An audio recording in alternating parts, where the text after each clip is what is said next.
Bonjour et bienvenue tout le monde, bienvenue dans ce tout nouvel épisode du podcast Graines d'investisseurs. Comme d'habitude, c'est Anthony et c'est toujours un plaisir de vous accueillir aujourd'hui pour l'épisode du jour. Aujourd'hui les amis, un petit épisode un petit peu spécial, ça va être un épisode questions-réponses. J'ai pas mal de questions d'auditeurs, etc. Donc je pense que ça peut être d'utilité publique. Et donc aujourd'hui j'ai décidé de faire un épisode consacré à des questions-réponses de mes abonnés. Et ouais, c'est de mes abonnés. Non, j'espère que vous avez la forme les amis, que vous avez passé une bonne semaine, que tout se passe bien. Bon, j'ai eu des nouvelles. J'ai eu des nouvelles par rapport à ma RP.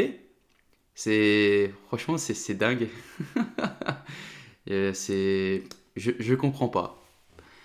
Dossier pour une résidence principale et donc reste à vivre très très correct. Tout va bien dans le meilleur des mondes et j'ai la caution qui m'a refusé. La caution de la caisse d'épargne m'a refusé parce que je rentrais pas dans les clous, etc.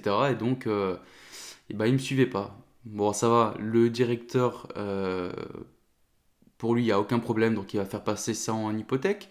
Mais bah, franchement, j'ai été surpris. J'ai été surpris que je me fasse refuser par la caution, surtout pour une résidence principale. Il faut savoir que là, actuellement, ma résidence principale me coûte plus cher que ce que va me coûter ma résidence principale à acheter.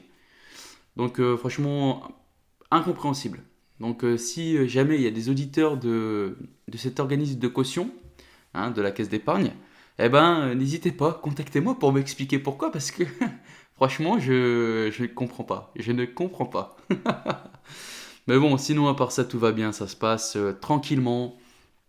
On avance dans les projets. Là, je suis en train de booker des rendez-vous. Des rendez-vous pour aller visiter des biens. Je vais remonter dans le nord prochainement, là, donc on va, euh, on va charbonner. Normalement, là, il faut que je visite au max pour faire un max d'offres, bon, qui bien sûr correspondent à mes attentes, hein. Mais normalement, ouais, je vais remonter et puis on va avancer un petit peu dans les projets de cette année parce que pour l'instant, je fais du surplace. Ensuite, il y a les vacances qui se préparent. Les vacances, les amis, franchement, je les attends, mais laisse tomber. Laisse tomber. C'est. Elles arrivent, franchement, elles arrivent comme le Messi. Tu vois, j'ai été. Franchement, entre nous, j'ai été un petit mouton tout calme hein, pendant cette période. Je suis pas parti en vacances, j'ai fait attention, etc., etc. Mais là, trop, c'est trop. Tu vois, trop, c'est trop. Je vis plus, ça fait maintenant un an. Donc, franchement, je- entre nous, Balek, je m'en fous, j'ai décidé de partir. Donc, je pars en vacances dans 2 semaines. Ouais, dans 2 semaines. Donc franchement, ça va me faire plaisir, ça va faire du bien. Je vais me ressourcer un petit peu, on va prendre le soleil parce que là, ça manque un peu, tu vois, la plage et tout, ça manque un peu. Donc on va se faire plaisir. Et en plus, normalement, je pars avec mon meilleur pote. Donc ça va être tip top. Et je pense qu'on va faire un... Alors il est pas encore au courant, mais je pense qu'on va faire un podcast. On va faire un podcast ensemble. Si jamais il écoute cet épisode, Wassim, c'est pour toi. Donc voilà, ça se passe les amis. Bon, en tout cas, j'espère que de votre côté, ça va aussi, hein, que vous profitez un peu de la vie, parce que c'est hyper important.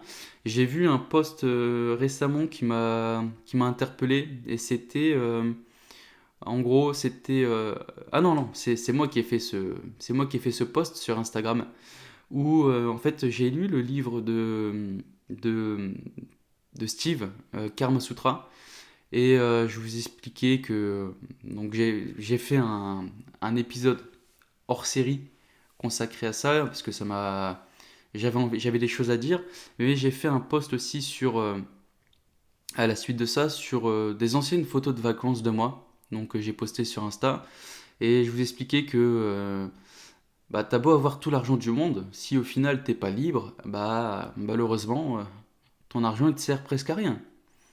Avoir de l'argent et pas de liberté, ça sert presque à rien, tu vois. Donc, en fait, on court tous après l'argent, mais concrètement, en fait, c'est un voile devant nos yeux, parce que l'argent, ça doit être juste un moyen, ça doit pas être une fin en soi. Et concrètement, en vrai, si on se refocus vraiment, on court pas après l'argent, mais on cherche à acquérir beaucoup plus de liberté.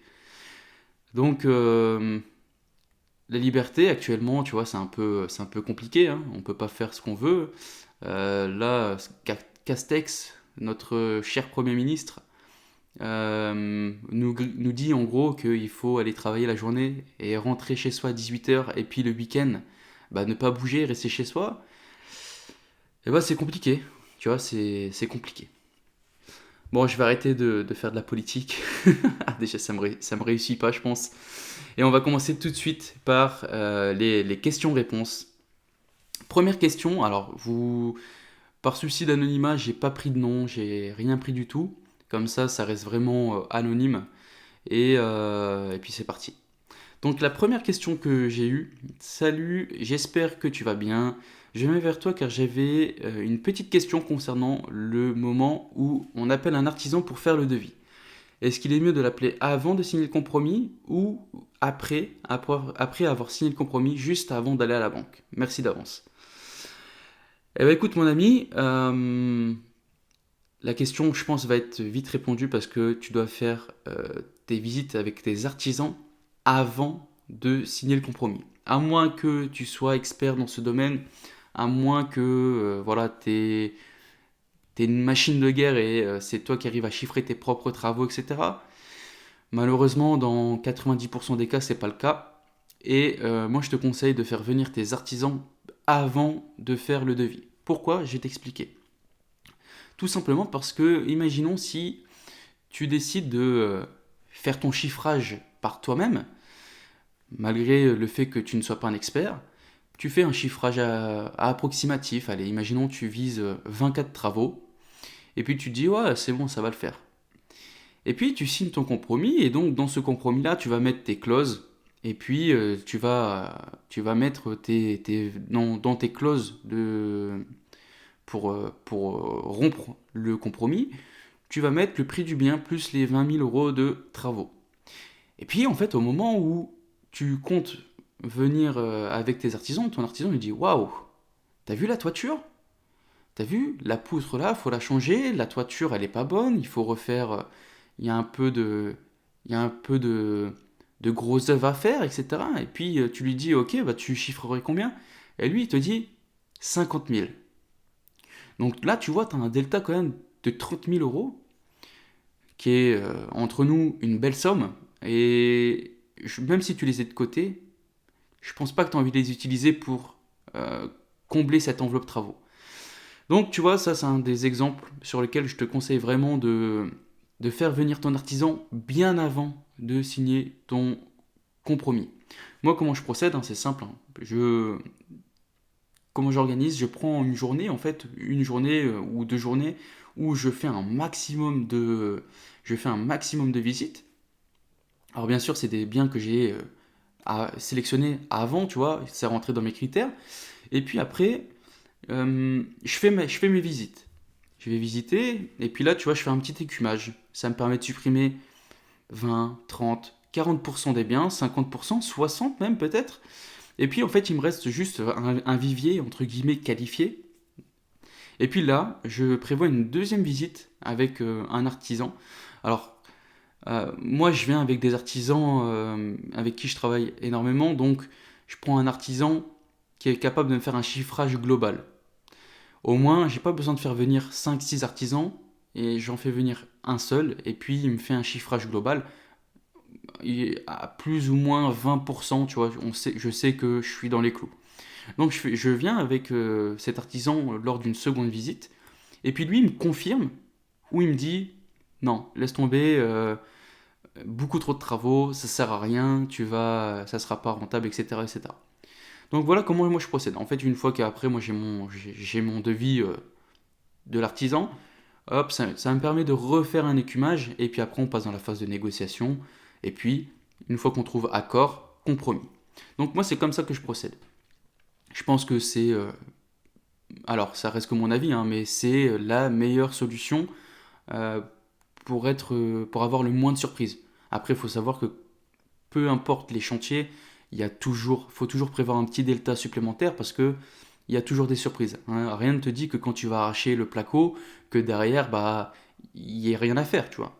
Que tu aies juste à reposer de la laine et... Non, peut-être que derrière, tu auras un petit peu de maçonnerie, etc., etc. Donc, il faut toujours avoir un petit delta. Donc, voilà mon ami, j'espère que j'ai répondu à tes questions. On continue. Bonjour Anthony, j'espère que tu vas bien. Ça va, super, merci. J'ai une petite question. Pour faire... Ah, encore des devis. Encore des questions sur les travaux. J'ai une petite question. Pour faire les devis auprès de tes artisans, tu les fais en montrant des photos et vidéos du bien que tu as réalisé. Tu fais des photos et vidéos du bien que tu as réalisé lors de ta première visite. Alors écoute mon ami, je pense que j'ai répondu à ta question lors de la première question, mais tu peux, moi je sais que à chaque visite que je fais, c'est filmé, j'ai des photos, ne serait-ce que pour moi qu'en fait derrière me faire des plans. Alors dans des podcasts précédents, je vous ai expliqué aussi que moi j'ai fait une checklist pour rien oublier et pour que quand je sorte de la visite de ce bien, j'ai plus aucune question. J'ai également un petit espace pour faire du dessin. Ça me permet par exemple de dessiner les pièces comment elles sont, à peu près avec le télémètre, de savoir la distance entre les murs, etc., etc. Il y a combien de superficie, etc. Comme ça, au moins, derrière, ça me permet d'aller sur, par exemple, Cozy Casa, de faire des plans, etc. Donc moi, je filme tout et je prends énormément de photos.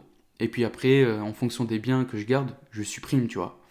Mais faire des devis uniquement sur des photos et vidéos, euh, compliqué. Très compliqué. Franchement, la meilleure solution reste la solution que je vous ai donnée juste avant, c'est-à-dire d'aller avec votre artisan lors d'une seconde visite pour qu'il, lui, ait vraiment cet œil, cet avis d'expert, tu vois, qu'on n'a pas. Qu'on n'a pas. T'auras beau faire de l'immobilier depuis 5-10 ans, un mec qui a une boîte de BTP, qui est plombier, maçon, etc., il aura quand même un œil expert par rapport à toi.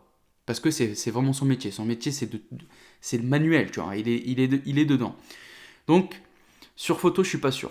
Sur photo, peut-être pour toi, peut-être pour, si tu veux, peut-être orienter les artisans sur les choses à faire, mais faire un devis spécialement sur des photos et vidéos, pour moi, c'est très complexe. Voilà, j'espère que j'ai répondu à tes questions. On continue, on continue. Hello Anthony, je suis nouvel abonné. Écoute, ça me fait plaisir. Ça me fait plaisir. Je te souhaite la bienvenue. J'espère que tu seras un auditeur de très longue date. Je suis un nouvel abonné. Je trouve ton podcast très qualitatif. Écoute, merci beaucoup. J'étais pas obligé de le lire, mais tu vois, ça me fait plaisir. Donc, très qualitatif ton podcast et je me permets de te contacter car tu dis à la fin de ne pas hésiter à le faire. Effectivement, tu fais bien, c'est une bonne chose. N'hésitez pas, hein, les amis, vous pouvez me contacter sur n'importe quelle plateforme, à savoir YouTube. Vous savez que je retranscris maintenant les podcasts sur YouTube, donc vous pouvez me contacter dans les commentaires. Vous pouvez également me contacter sur Instagram, c'est là où je suis le plus actif. Mon Instagram c'est Anthony-THRD. Je réponds, sincèrement, je réponds à tout le monde. Alors bien sûr, des fois, je mets un peu plus de temps, mais en général, je vous réponds tout le temps. Donc n'hésitez pas, si vous avez des questions par rapport à l'immobilier ou autre, il n'y a pas de problème, vous me posez votre question et j'y réponds chaleureusement, si on peut dire. Alors, j'ai 21 ans et je recherche actuellement mon premier bien immobilier pour commencer à investir. J'ai un budget de 80 000 euros sur l'île et ses alentours, donc j'aurai certainement un petit studio en périphérie. Mon goal est évidemment de dégager du cash flow pour multiplier par la suite les opérations. Et ma question est, quel conseil me donnerais-tu? Pour toi, quelle est la chose que je dois savoir pour faire cette première aventure en immobilier pour que ce soit un succès? Eh ben écoute, déjà premièrement, j'ai envie de te féliciter, sincèrement. 21 ans, c'est pas rien, c'est très jeune. Et je force les gens à commencer hyper tôt. 21 ans, c'est le bon âge parce que euh, ce que tu fais dans la vingtaine, tu récoltes les fruits dans la trentaine. Et si tu commences, ça se voit hein, quand je te lis, t'es l'air d'être quelqu'un qui a faim. Et ce que tu vas faire dans ta vingtaine, vraiment, tu vas récolter tous les fruits dans la trentaine. Si tu continues comme ça, tu seras vraiment bien. Alors, je recherche actuellement un premier bien immobilier pour investir. J'ai un budget de 80 000 euros sur l'île et ses alentours. Alors écoute, sur l'île et ses alentours, c'est un secteur que j'ai pas mal étudié. Alors, l'île, tu m'as dit que ton objectif est évidemment de dégager du cash flow. Sur l'île, très très dur. Très très dur de dégager du cash flow. Je te conseillerais pas de rester sur l'île, mais plus de partir dans ces périphéries, dans les alentours de l'île, jusqu'à 30 minutes. Il y a de très bonnes villes dans le nord de la France. Sincèrement, c'est alors, je vais pas dire c'est le meilleur département de France, mais bon, je viens de là-bas, tu vois.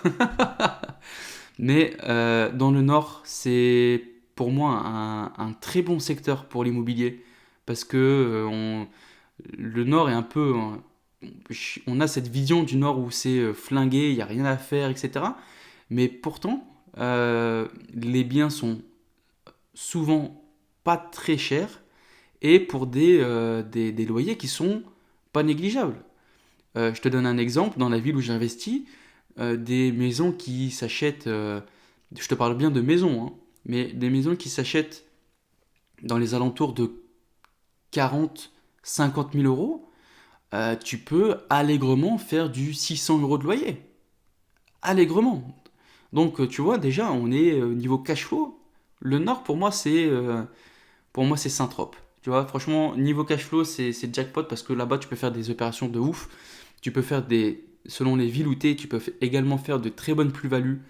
Donc, très bon secteur, le Nord. Après, Lille, Lille, tu sais, c'est une grande ville. Hein, ça fait partie des plus grandes villes de France. Et malheureusement, le train est passé il y a quand même quelques années pour Lille, investir à Lille même. Alors même en partant des stratégies pour booster, à savoir de la LCD, de la coloc, etc. C'est compliqué. En plus, à Lille, maintenant, il y a les 120 jours, etc. etc. Donc, très compliqué. Lille, très compliqué, mais par contre, à toutes les villes alentours. Alors, par contre, il faut quand même faire gaffe parce que Lille a un PLU qui englobe toutes les villes d'à côté. Donc les règles qui régissent Lille régissent aussi cette agglomération. Donc, faut faire attention. Euh, Quel conseil je te donnerais en premier? Ça va te paraître bidon, mais le premier conseil que je te donnerais vraiment, ça serait de te former. Te former, pour moi, c'est la première chose inévitable à faire. L'immobilier, c'est pas, c'est simple, d'accord, mais il y a quand même des règles à respecter. Il faut savoir se projeter dans le futur, il faut savoir quoi acheter, quoi faire, comprendre aussi la fiscalité. Je te demande pas de devenir avocat fiscaliste, mais ou expert comptable, mais par contre, tu as bien évidemment besoin de compétences en matière fiscale. Déjà, tout du moins, par exemple, de comprendre la fiscalité en nu, la fiscalité en meublé, la fiscalité en société, comprendre c'est quoi un amortissement, c'est quoi un déficit. Donc, si tu comprends pas déjà la base, ça va être compliqué, tu risques de faire n'importe quoi. Donc, pour moi, le premier conseil que je te donnerais, ce serait de te former. Euh, Surtout pour que ce soit un succès. Euh, Dans un des podcasts précédents, je l'ai également dit, hein, mais la première opération immobilière, c'est la plus importante. Ça va être votre passeport, entre guillemets. Donc si tu foires ta première opération et qui te coûte de l'argent, etc., bah, ça va être après derrière pour enchaîner, surtout qu'on est à l'heure où je te fais ce podcast, on est en 2021, c'est compliqué. Si t'es pas au niveau de tes comptes, t'es pas propre au niveau de ton investissement, t'es pas propre, etc. Pour continuer à investir derrière, ça va être compliqué. Donc vraiment, mon premier conseil, ça serait de te former. Continue d'écouter ce podcast. Je pense que tu peux y dénicher des conseils vraiment, vraiment pas mal. Par exemple, notamment, je pense à l'épisode sur l'étude de marché. C'est un épisode qui est vachement poussé. Alors bien sûr, c'est de l'audio.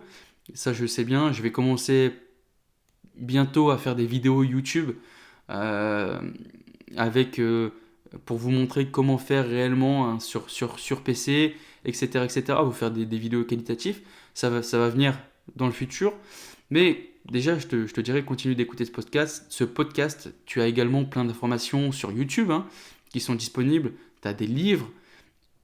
Par exemple, tu vois, il y a ce livre-là que je vous ai déjà parlé sur l'épisode sur la gestion locative, mais le guide de survie du bailleur de Quentin Vautré et Charlotte Ponce, c'est quelque chose de très qualitatif.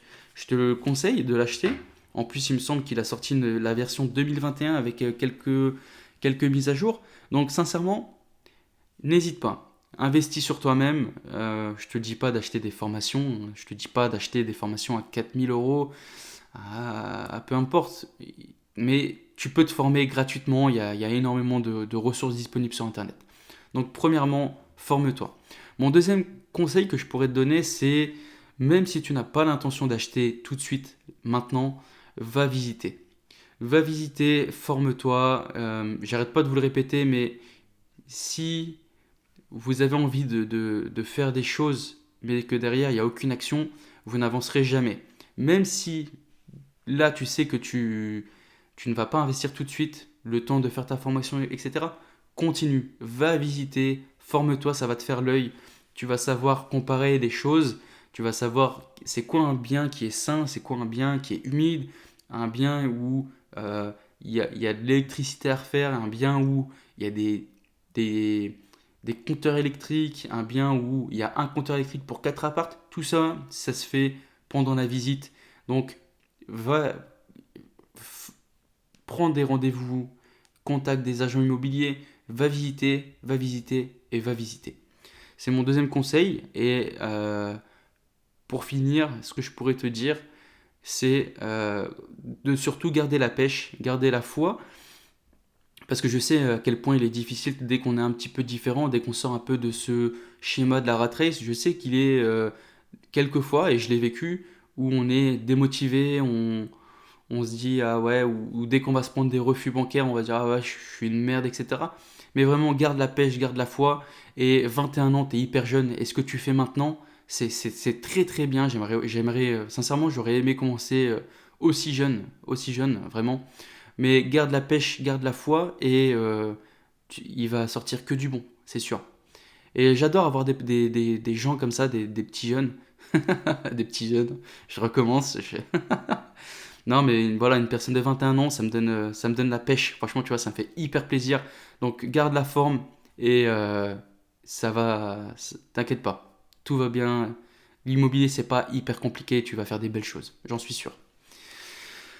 Allez, on continue. Troisième question, troisième question. Bonjour Anthony. Suite à un de vos messages sur un sujet posté sur Grosse Renta Imo. Alors, Grosse Renta Imo, c'est un groupe sur Facebook au même titre que le Club des Rentiers, etc. Ce sont des groupes immobiliers où il y a énormément d'investisseurs. Alors, faut prendre avec des pincettes, hein. Il y a pas que des experts là-bas. Il y a aussi des peintres, malheureusement. Il faut savoir que c'est des groupes qui brassent tellement, tellement de monde que on ne peut plus contrôler réellement ce qui se dit. Et des fois, vous avez des mauvais conseils. Euh, c'est en aucun cas la faute aux créateurs du groupe et aux responsables, hein, mais plus le groupe est petit, plus c'est qualitatif et plus on s'exporte et plus il y a c'est moins qualitatif, si on peut dire. Mais vous avez également des personnes très très bien là-bas, des personnes qui sont expertes. Il y a beaucoup de marchands de biens, il y a des personnes qui ont 20, 30 lots, etc. Donc c'est des personnes expertes dans le domaine. Donc, suite à un de vos messages postés sur mon sujet, donc j'avais répondu à cette personne. J'avais répondu à cette personne qui avait une problématique. Alors, j'ai écouté quelques podcasts et j'avoue que j'apprécie beaucoup votre clarté. D'ailleurs, ça m'a conforté dans l'idée de m'éloigner du Pinel. Et ouais, mon ami Pinel, c'est rarement quelque chose de bénéfique au final. On vous présente ça comme un- quelque chose pour réduire vos impôts et au final, euh, on peut le prouver par A plus B, mais ça vous rajoute souvent de l'imposition en plus. Parce que les revenus locatifs générés en Pinel, eh ben, ils sont aussi imposés. Et donc souvent, la déduction fiscale qui est faite propre au Pinel ne comble même pas l'imposition en nu. Bref, j'en profite pour vous parler d'un sujet projet. Je suis déjà... Alors j'ai déjà ma RP, je suis propriétaire en nom propre d'un appartement acheté en 2012 que je loue en meublé, depuis 2 ans. J'ai un prêt en cours dessus de 70 000 euros restants, cash flow de zéro.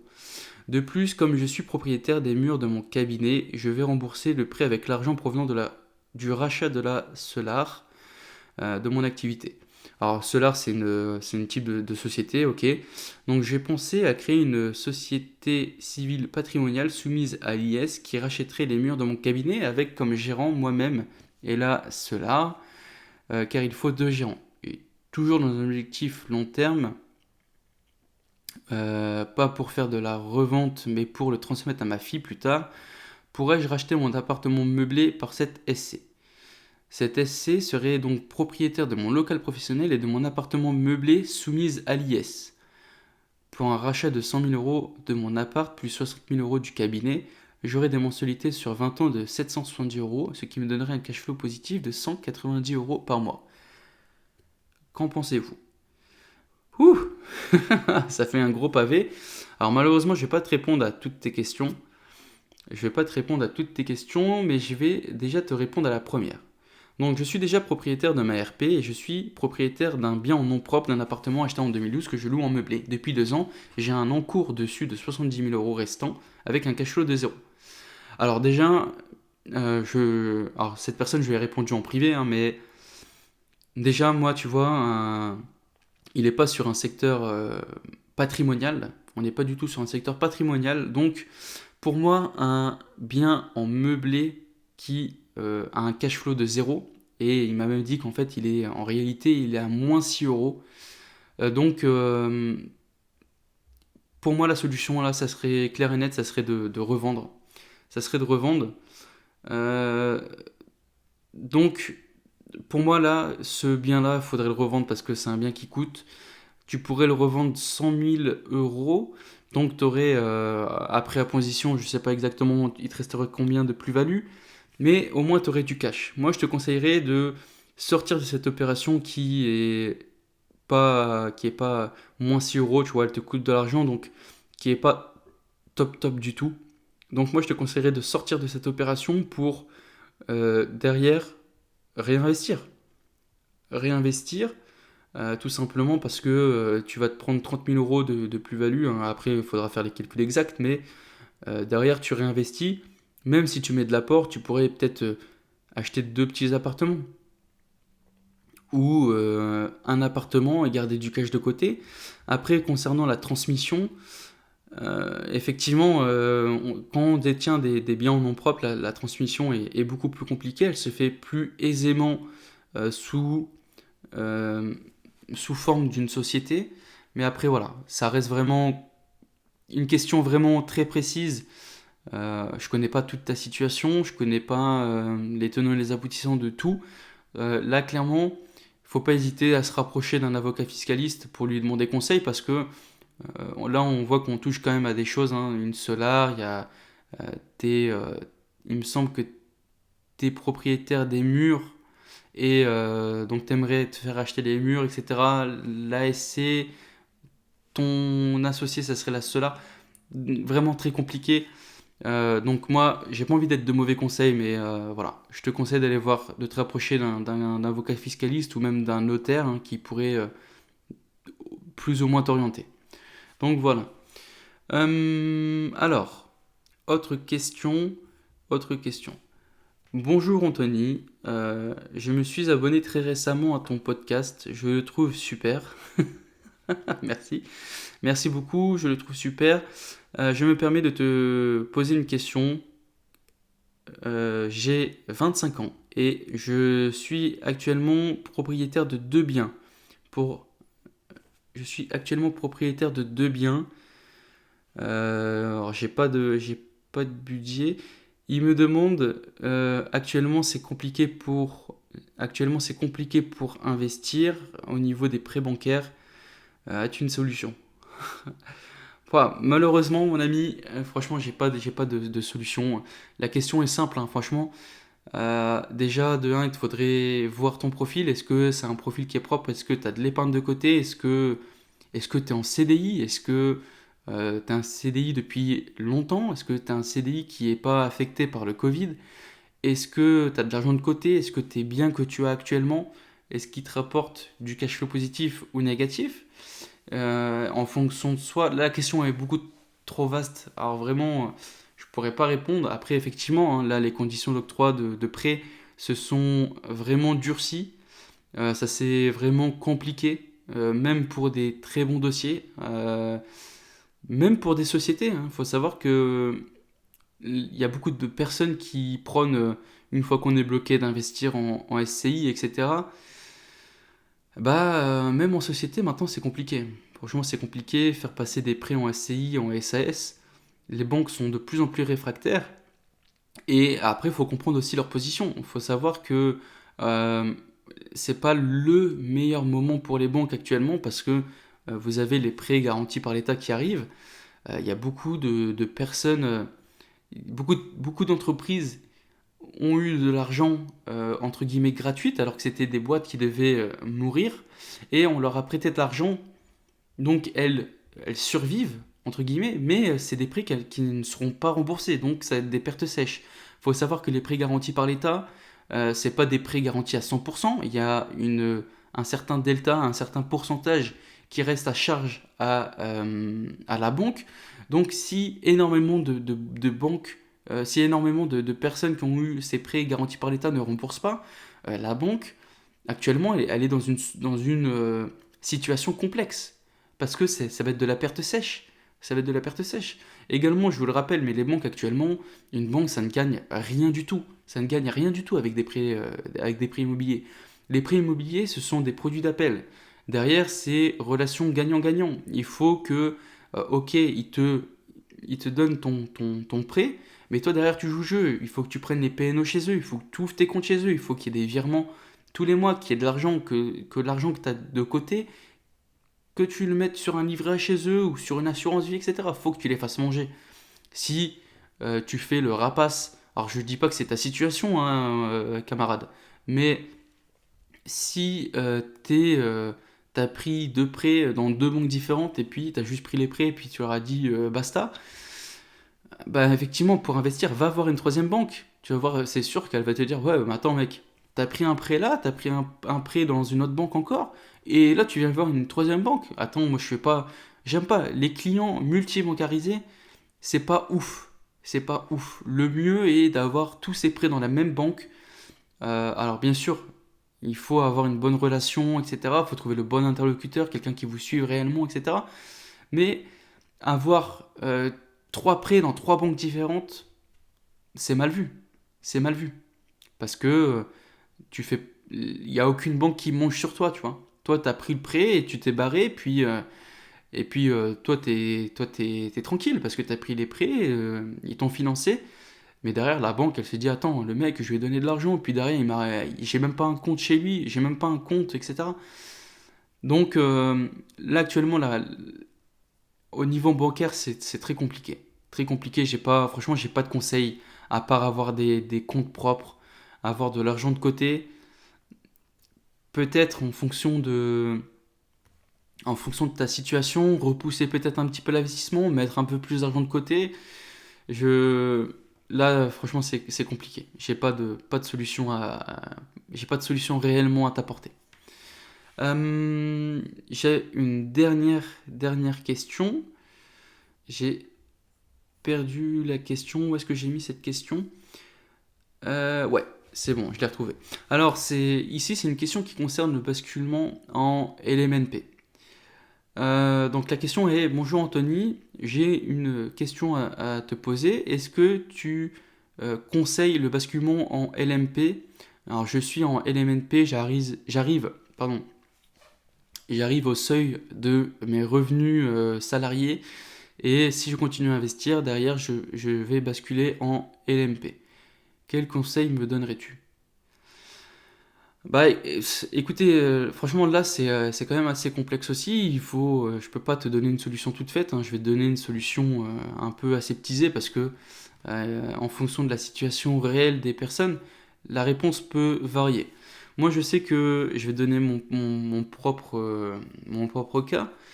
Bah moi j'arrive, tu vois, je suis en LMNP. J'ai des revenus salariés. Je vous en ai déjà parlé. En fait, moi je me suis pris un peu à mon propre jeu. C'est-à-dire que je suis quasiment au plafonnement de mes revenus salariés.